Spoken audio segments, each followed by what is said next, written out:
why you say 2,500? Cause that's the least she could give. You said 2 million, I said get 2,500. Shut the f*** up. All this wine.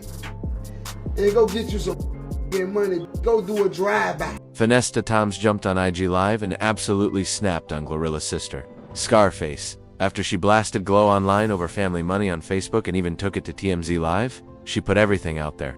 No filter. Finesse wasn't letting that slide. And when he started speaking on what allegedly went down behind the scenes between GloRilla and her sister, the whole internet just froze. Victoria puts GloRilla on blast. Before Finesse ever opened his mouth, this whole situation started with Victoria Woods. Online, she goes by Scarface. That's GloRilla's blood sister. GloRilla's government name is Gloria Hallelujah Woods. They came up together in Memphis, Tennessee. Same house, same struggle, same streets. Then, early February 2026, Victoria decided she was done staying quiet. She jumped on Facebook and started posting hevo about Glo. Said once Glo got her money up, she dipped on the whole family. Claimed Glo blocked their mama's number. Said she ghosted all 10 siblings. Said their mom is still clocking in at FedEx. Victoria told the world, GloRilla hasn't cared about her family for 4 years. She even said, the person y'all see on TV and at these concerts is not who Glo is behind closed doors. Those were her words, her claims. She didn't DM her, didn't call her. She went straight to social media and put it all in the streets for everybody to see. Then she escalated it. On February 5th, 2026, Victoria pulled up to TMZ Live and doubled down on everything. Sat on camera and said, GloRilla has an obligation to share the wealth. And then she put a number on it. $2,500 per family member, $2,500 each. That was the figure. She said it on national television with a straight face. She also challenged Glo's past claims about taking care of the family. Glo had said she helped their parents retire. Said she bought their dad a Jaguar. Victoria called all of that cap flat-out lies. She told the country her sister was fronting about looking out for her people. Now the story is everywhere. TMZ ran it. Blogs picked it up. It's all over Facebook, X, TikTok. The whole culture saw Victoria airing Glo's business publicly, and that was the first domino. GloRilla saw it, and she responded, but not with an essay, not with an interview. She posted one word, Indeed.com. That's a job site. That was her full response to the $2,500 demand. Go get a job. Period. Then she dropped a screenshot of texts from their mom thanking her for everything she does and saying she doesn't take it for granted. No long caption needed. The receipts spoke for themselves. The next day, February 6, 2026, Finesse2Tymes jumped in. He went on Instagram Live and didn't sugarcoat anything. He went off on Victoria, clowned her, dragged her, told her to stop begging and go get a bag. That live went instantly viral. Thousands tapped in. And just like that, what started as a family issue turned into one of the biggest hip-hop stories of the week. But Victoria wasn't backing down. She fired right back at Finesse, went after his music, his numbers, even his appearance. Said he had zero room to talk when labels had dropped him and he was only moving 5,000 to 6,000 units. Basically told him he's down bad too. Then came the wildest twist. Tory Lanez, who's currently locked up, sent Victoria the exact $2,500 through Cash App. She posted the screenshot and showed love. A rapper behind bars sent her the bag she asked for and did it publicly. That's the rundown. Victoria spoke. Glo clapped back. Finesse went off. Victoria responded. Tory sent the bread. And the whole internet watched it explode in real time. Now, let's really break this down because every layer of this story matters. And to understand why Finesse got so heated and why this blew up the way it did, you've got to understand exactly what Victoria accused GloRilla of. This wasn't just one post, not one quick interview. This was a calculated, multi-press run over several days. And what she was saying hit different, especially for anyone who's ever had tension with their own family. Victoria's first posts were long, emotional Facebook messages about what it's been like being Glo's sister. She painted a picture of a family left behind. Said Glo leveled up, became one of the biggest female rappers out, stacked millions. And then, according to her, cut off the same people she grew up with. She said, Glo blocked their mama's number. Said she ghosted all 10 siblings. She said their mama is still out there grinding at FedEx, pulling long shifts, while GloRilla is moving different, flying private, rocking sold-out venues, living like the family doesn't even exist. Those are serious accusations to throw on a public platform. We're talking about going online and telling the world your famous sister doesn't take care of her mama. That's heavy. In the hood, in the culture. Making sure your mama is straight is rule number 1 when you make it out. No debate. So when Victoria said GloRilla's mother is still clocking in at FedEx, what she was really saying is Glo violated the code, failed, the one thing everybody expects you to handle once the money's right. Victoria also wrote that the public version of Glo isn't the real version. That behind closed doors, She doesn't care about her family and has ignored. Then for 4 years. 4 years. Basically Glo's entire mainstream run. According to Victoria, from the moment she blew up, the family got left on red permanently. But she didn't stop at Facebook. On February 5th, 2026, she pulled up to TMZ Live. And that's a different level. TMZ isn't a blog. That's mainstream. Entertainment news. Your mama sees it. Your coworkers see it. People who don't even listen to rap see it. When you sit down with TMZ, you're making sure the whole world hears your business. And Victoria used that platform to lay out a very specific demand. She said GloRilla has an obligation to share the wealth, and she'll put the exact number on it. $2,500 per family member. That number, $2,500, became the centerpiece of the entire debate. To some people it sounded modest. A small ask from a family member who just needs a little help. To others, it felt like pure entitlement. Somebody thinking they deserve a cut just because they share blood. Either way, now the internet had a number to argue over. Victoria also went after Glo's public claims. Glo had said she helped her parents retire, said she bought their dad a Jaguar. Victoria called it all cap. Said the generosity was for cameras while the family was still struggling behind the scenes. That's a direct hit to Glo's image. Victoria was basically telling the world the whole, I take care of my people, persona is fabricated. And once that hit the timeline, it spread fast. Blogs picked it up. Major outlets ran with it. Radio stations discussed it. Her Facebook posts and TMZ sit-down made sure this wasn't staying local. Social media immediately split into sides. On X, some people rode with Victoria, saying if you're sitting on millions, $2,500 shouldn't even make you blink. Others called her a hater, said she was guilt-tripping her way into Glo's pockets. It's a bigger conversation. Are your people automatically entitled to your bag just because you all share blood? And here's what's important. This didn't feel impulsive. By Victoria's own words, this had been building for years. 4 years of feeling ignored. 4 years of watching her sister become a household name while the family stayed in the same spot. Believe it or not, this was calculated. Facebook first, then TMZ, dollar amount ready. Specific receipts to dispute. It was a coordinated move to put Glo on the spot publicly. And it worked because Glo responded. Then Finesse2Tymes responded. And from there, it snowballed. GloRilla fires back. Once victorious, accusations were everywhere. The spotlight swung straight to GloRilla. Everybody was waiting. Was she going live? Doing an interview? Breaking it down point by point? She did none of that. Her first move was short, cold, and ruthless. One word, Indeed.com. That response told you everything about where her head was at. She wasn't about to engage in a long public back and forth over whether she owes anybody a dime. In her mind, it was simple. If you need $2,500, go find a job. Ice cold clapback, clear message. She's not folding under public pressure. She didn't stop there. She posted a screenshot of texts from their mom thanking her for everything she does and saying she doesn't take it for granted. That was a power move. Because the whole argument was built on the idea that Glo abandoned their mother. Now you've got their own mama. In her own words, showing appreciation. That screenshot hit harder than any interview could. Glo also reportedly changed her profile picture to a FedEx image, a slick nod to Victoria's claim, and she encouraged fans to report Victoria's Facebook page, even offering Cash App money to those who did. Petty. Maybe. Strategic? Definitely. But one thing was clear, Glo wasn't entertaining this publicly beyond what she chose to show. She handled it her way. Social media warfare. And then, February 6th, 2026.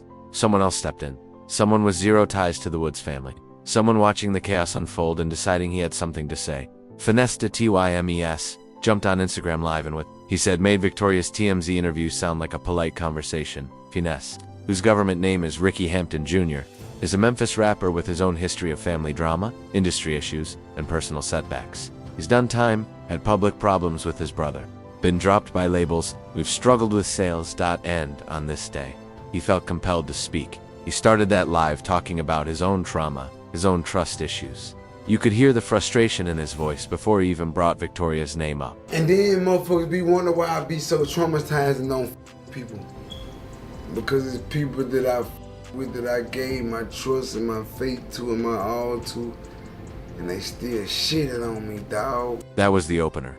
He came in already heated, already in that raw, unfiltered headspace. He was venting about feeling burned by people he showed love to and held down, and then he shifted his focus straight to Victoria. And then you got motherfuckers like GloRilla's sister, I'ma say it again.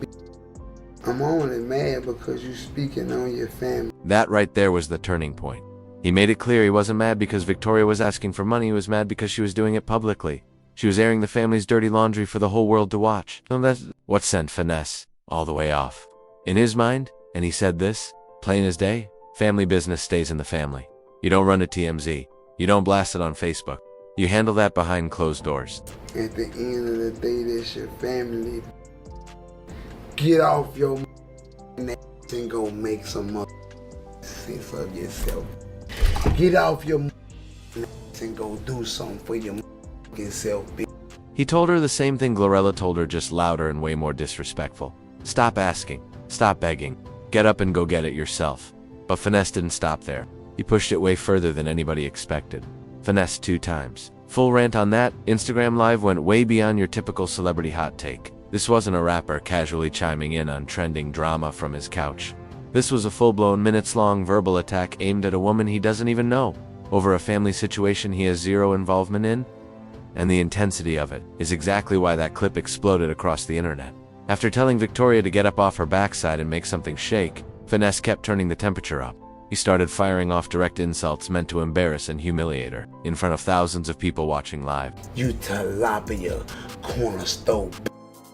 He called her a cheap fish. Now that might sound wild reading it, but on a live stream with racks of viewers locked in, calling somebody tilapia on corner store is the kind of line that turns into a meme in seconds. And that's exactly what happened. Those two words, you tilapia, spread like wildfire. People were quoting it, flipping it into edits, turning it into punchlines. It became one of the most repeatable moments from the whole rant. Twitter had a field day, but what Finesse was saying didn't stop at jokes. It got way darker. He started suggesting extreme, disturbing ways Victoria could get a bag, telling her to sell herself at truck stops, commit crimes even, catch a body. All framed as options that were somehow better than going on TMZ and asking your sister for $2,500. He said it without hesitation. No pause, no sign. He felt like he crossed the line. In his mind, he was proving a point. There are a million hustles out here. And going on national TV to beg your famous sister for a couple racks is the weakest move you could make, he told her. She's never built anything for herself. Not a singer, not a rapper, not an artist of any kind. And that her only real option was to get a regular job and stop looking for handouts. And the delivery wasn't big homie energy. Trying to give game, it was straight disrespect. He wanted her to feel small, worthless, no compassion, no balance. Just pure aggression. Then Finesse switched gears and said something that caught everybody off guard. He tried to bring in nature as an analogy for why Victoria's behavior was so out of line. A male tiger and a male tiger know not to each other. A male gorilla and a male gorilla know not to each other. So you telling me that animals know better and you don't know better? You a fucking human being and you know better than animals. Now the logic here was kinda all over the map. He was trying to make a point about instinct and basic common sense, like even animals in the wild know. There are lines you just don't cross. And yet Victoria, a grown adult with a functioning brain, couldn't figure out that blasting your sister on national TV is foul. It's a wild metaphor that doesn't fully land the way he probably intended. But in that moment, adrenaline, pumping, thousands, watching live. Finesse wasn't focused on clean logic. He was focused on going as hard as possible, and he still wasn't finished. He kept pushing and placed the blame for Victoria's entire situation squarely on her shoulders. In Finesse's eyes, this all came down to accountability. Victoria made her decisions. Victoria ended up where she ended up. And instead of owning those L's and figuring out how to level up, she went on TV and blamed her famous sister for not rescuing her. That was his core argument, that Victoria is a grown woman responsible for her own circumstances. And the idea that GloRilla owes her money just because they share blood, he called that bogus. Then he went straight at the media runs, telling the internet he doesn't want any more platforms handing her a mic to air it out. It's your fault. You made the wrong decision in life and you want to blame it on it. That last line, "You're going to miss your blessings," is what actually stuck with a lot of people. Because underneath the cussing, the name-calling, and the over-the-top delivery, there was a real message buried in there. The idea that when you publicly drag your own blood, you might be blocking your own blessings. You could be pushing away the very opportunity meant for you. Plenty of people in the comments agreed with that part, even if they felt Finesse's delivery was way too aggressive and disrespectful. But the most telling moment of the rant came when Finesse made it clear he wasn't riding for GloRilla. I hope don't nobody else interview you. You stinky hoe. You stinky hoe. I hope don't nobody else interview you. You do-rag, you stony set it off. I don't give a fuck your bald head hoe. I don't give a if she eat 1,000 roaches, you're gonna miss your blessing. He repeated it over and over. He's not on GloRilla's team. He made that crystal clear. Then he explained that when people from his own circle went public with accusations against him, when folks in his life aired him out, the culture turned on him. Nobody backed him. Rappers, media personalities, everybody piled on, in his words. So his stance wasn't pro-GloRilla. It was anti-airing out your family. He was reacting to the act itself, not pledging loyalty to GloRilla personally. That distinction matters, because this wasn't really about GloRilla to him. It was about Finesse seeing his own past reflected in someone else's situation and responding from a personal place. He felt like Victoria was doing to GloRilla what people once did to him, and he wanted to call it out at full volume. Victoria claps back after the Finesse2Tymes rant goes viral. Most people assumed Victoria would either go quiet or fold under all the smoke coming at her from every direction. Thousands were in Finesse's comments cooking her. Meme pages turned her into a punchline. Commentary channels were breaking the rant down clip by clip. The internet was having a field day at her expense, and it didn't look like it was slowing down. But Victoria didn't disappear. She came back with the same energy and aimed every shot directly at Finesse2Tymes in her response video. She went straight for his neck, his career, his appearance, and especially his finances. She targeted the one thing Finesse is most sensitive about, his numbers. Victoria said he had no room to talk when labels had dropped him, and he was only pushing 5,000 to 6,000 units. She basically said they're in the same boat financially. That's a brutal line to throw at a rapper trying to rebuild momentum.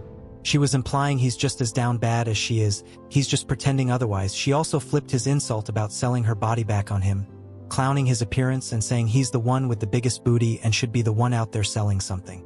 It was a raw reply to a raw attack, and it resonated with people who felt Finesse crossed way too many lines. In that same live stream, Victoria made another sharp observation. I'm not taking up for GloRilla.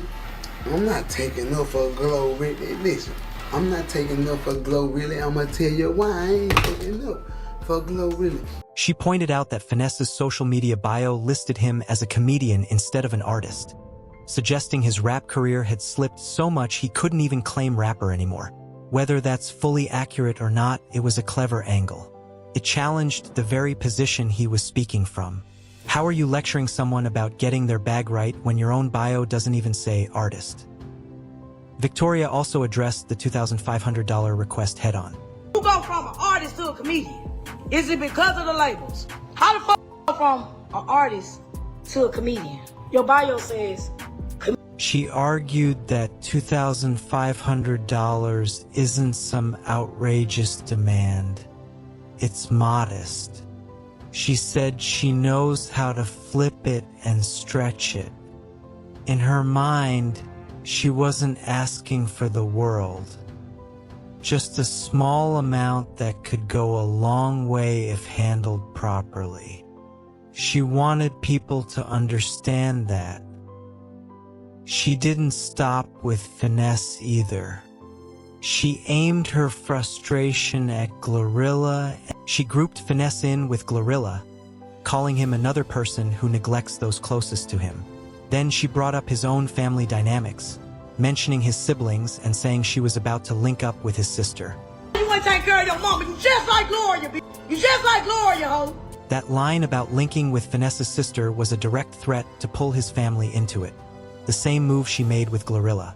It was basically, you want to speak on my family? Cool, let's speak on yours. She made it clear she's not going to be the only one under the spotlight. Now, one commentator covering Victoria's response made a strong point about where things stand. Look, Scarface, you done already burnt your bridge, man. I'm just gonna keep it clean. You done already burnt your bridge. You might as well start your Twitch up, start your Twitch, start your YouTube channel, get all your social medias, go live from your own platform. You won't be monetized right away, but you'll be there within a week if you just keep going, because your name, this is a whole algorithm right now. He said what a lot of viewers were already thinking. Victoria might have permanently burned that bridge with GloRilla by taking everything public. There's no easy comeback from a TMZ interview and Facebook posts calling your sister a fraud. That ship may have sailed. So the smartest move now? Capitalize on the attention. Start a Twitch. Launch a YouTube channel. Build her own platform. Turn the controversy into income. Because the one thing she has right now is clout. Her name is trending. The algorithm is feeding her. And if she plays it right, she can turn that moment into something sustainable. Then came the plot twist nobody expected.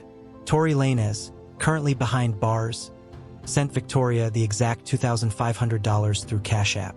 She posted screenshots and publicly thanked him. A rapper serving time blessed GloRilla's sister with the exact amount she asked for, before GloRilla or anyone in her camp did. The symbolism wasn't lost on anybody. Whether Tory did it out of genuine support, for headlines, or to throw subtle shade, it doesn't matter. What mattered was how it looked. It looked like someone in prison stepped up before her own blood did. And that sparked a whole separate debate online. Comments were saying things like, Tory did more from behind bars than Glo did from her mansion. Fair or not, the optics were tough. Public reaction split right down the middle. Some people sided with GloRilla, saying blood doesn't grant access to someone's bank account and that Victoria was acting entitled. Others felt Finesse went way too far and that no matter what Victoria did, she didn't deserve to be spoken to like that in front of thousands. And people also pointed out the irony. Finesse lecturing about family loyalty and responsibility? His own mother publicly accused him of neglecting family in 2025. His long-running issues with his brother No Love have been public for years, with similar claims about not taking care of his people. Basically the same accusations Victoria aimed at GloRilla. So for Finesse to position himself as the authority on family conduct felt hypocritical to many. You can't preach about keeping family business private when your own family has aired you out publicly. So here's the real question. When success hits fast, who's actually entitled to it? Is family support automatic or should it be earned? Drop your thoughts in the comments. And if you want more breakdowns like this, tap the next video on your screen.